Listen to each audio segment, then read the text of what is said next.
Një aksident tragjik ndodhi këtë mëngjes në Francë, ku një tren me shpejtësi të lartë përplasi një kamion që transportonte pajisje ushtarake pranë qytetit të Calais.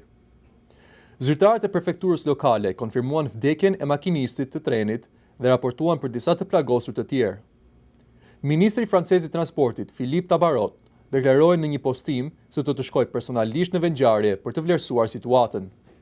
Sipas operatorit shtetëror hekurudhor, SNCF, përplasja ndodhi në një kryqëzim hekurudhor mes qyteteve Betun dhe Lens, dhe trafiku është në prerë derisa autoritetet të përfundojnë hetimet dhe pastrimin e zonës. Hetimet për shkaqjet e aksidentit janë duke vazhduar, ndërsa autoritetet e sigurisë paralajmërojnë qytetarët për kujdes dhe zbatimin e masave të emergjencës në këtë zonë.